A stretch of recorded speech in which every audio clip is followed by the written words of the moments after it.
Dan and Amy, people that were suggesting that Hillary might have a medical condition that would negatively impact her ability to be president of the United States, were laughed at, ridiculed, called conspiracy theorists last couple of weeks. Not after yesterday.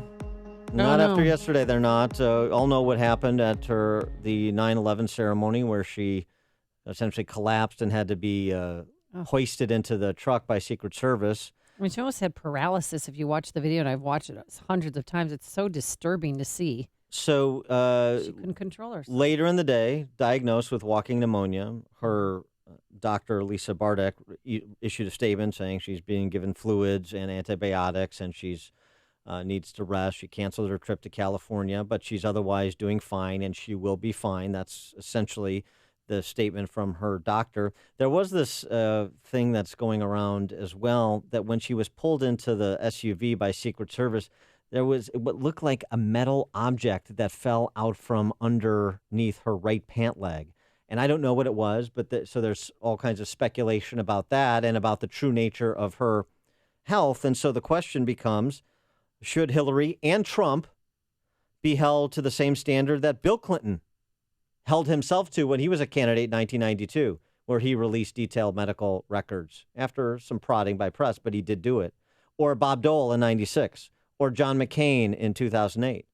So this is not just about Hillary. Trump reporting this morning that he had a physical and that he'll release the results of that physical later this week when it's available. Going to appear on the Dr. Oz show, believe it or not, on Thursday, and he said that's when he's going to release it. Dr. Oz, Hillary, Ellen, what's the difference? So we knew on Friday, or her doctors knew on Friday that she had pneumonia. But it wasn't disclosed until Sunday, until after she fell. And I personally don't think if she didn't fall down, we would never know that she had pneumonia. Totally. It's so strange. Seeing it's that video is so disturbing to me, and seeing that condition that she was in, why wasn't she rushed to the hospital? She should have gone to the hospital right away and said she went to Chelsea's apartment and... Well, of course she didn't go to the hospital, because then it's like, is this a life-threatening matter? When you go to Chelsea's apartment and you rest and you have your private doctor there, and then you go back out on the street to say, I'm okay, this is political image management. Of course she didn't do that. That would have been even more catastrophic than this event is in terms of questions about her health. And look, the questions aren't just coming from people that are disinclined to be supportive of Hillary Clinton. Before it was announced that she had pneumonia yesterday on Meet the Press, Tom Brokaw said this. I think that she should go to a hospital and see a neurologist and get a clean report if it's available to her. This is not something that can be dealt with at her daughter's apartment in the context of where we are. And conjecture on my part, I'm sure that she received IV bags to get her up, because they said that she was overheated and dehydrated. Because if you have pneumonia, you should be constantly drinking water or fluids. And I don't think she was doing that. Well, for more on this topic, as well as her deplorables characterization of Trump supporters, we're joined by Jeffrey Lord. He's the contributing editor for the American Spectator. Jeffrey, thanks for joining us again. Appreciate it. Good morning, Dan and Amy. How are you? Good morning. Chicagoland. We're hydrated. We're ready to go. Pretty good. So here's the question. So what about this issue of Hillary's health? Trump has danced around it appropriately, just saying he hopes she gets well soon, is back on the trail.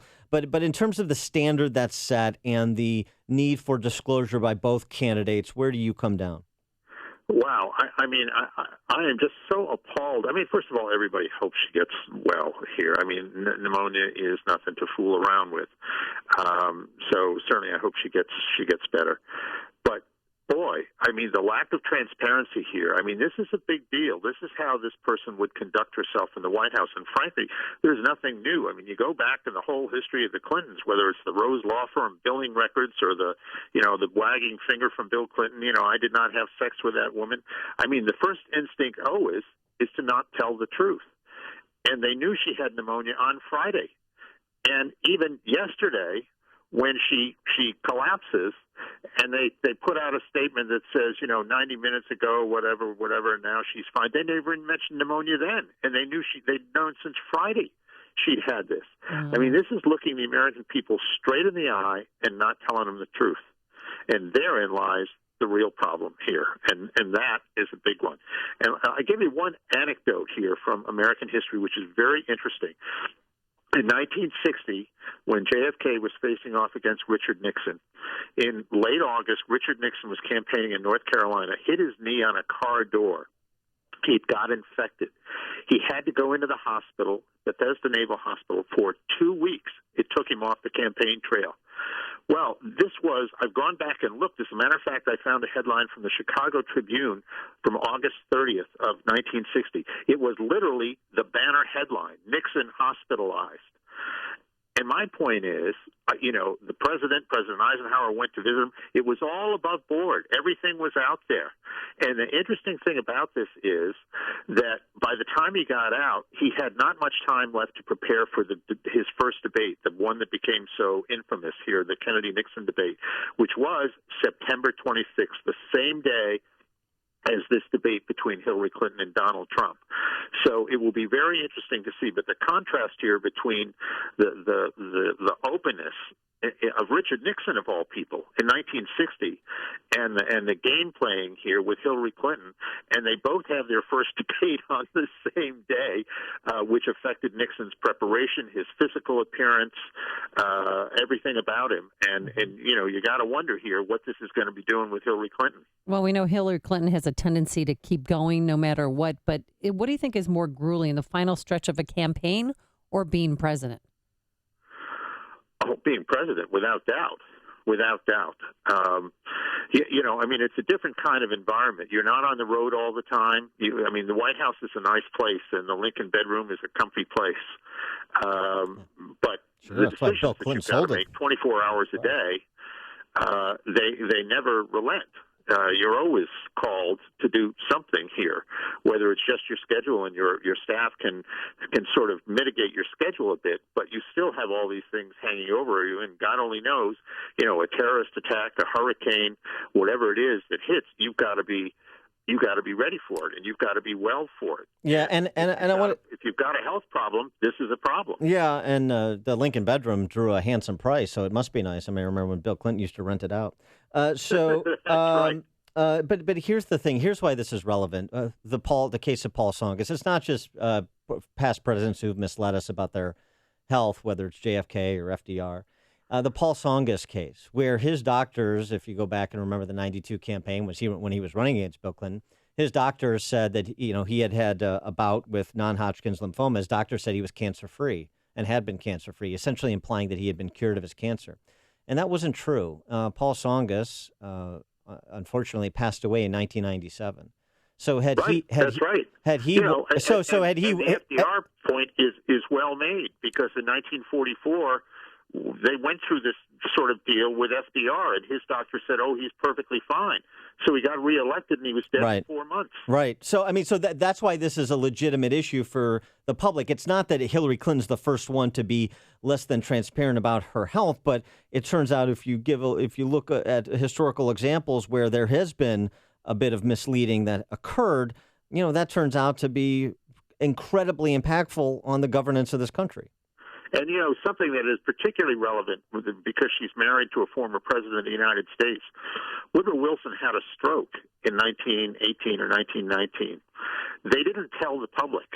And what happened behind the scenes was that Mrs. Wilson ran the White House, unbeknownst to the public. I mean, it wasn't the vice president who stepped up. In those days, they didn't have much use for vice presidents. It was Mrs. Wilson. Well, heaven forbid if something happens to a President Hillary Clinton, and we don't know, one can easily imagine that her husband, who once held the job, could be sitting there behind the scenes actually running the country. I mean, this has serious consequences here. Well, where do you think Bill Clinton is, the former president? He wasn't there yesterday at Chelsea's apartment. Do you think he'll be with her today as she's resting at her home in upstate New York? No idea. I mean, whether he's out on the trail somewhere or I have no idea what the scoop is with that. But, and the other Hillary story this weekend, of course, is the deplorables comment. And your assessment of that impact is that's just energized Trump's base. That was a mistake. I mean, she's made two bad mistakes here within a matter of hours. And, one actually wonders whether or not the health situation contributed to her deplorable situation. I mean, basically, she said that half the American people are racist, bigots, and all of the rest.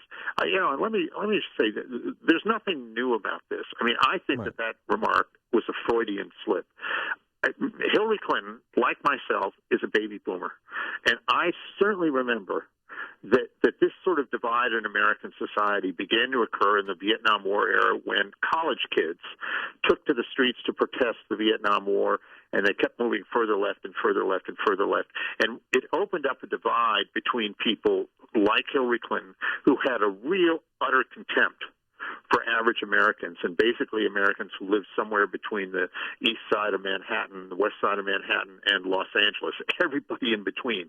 Good, hardworking, middle-class Americans. And they really do think this, that everybody in between are a bunch of bigots and homophobes and Islamophobes in today's world and all of this sort of thing is very elitist. And what was telling is not only that she said it, but the response from the audience when you hear it.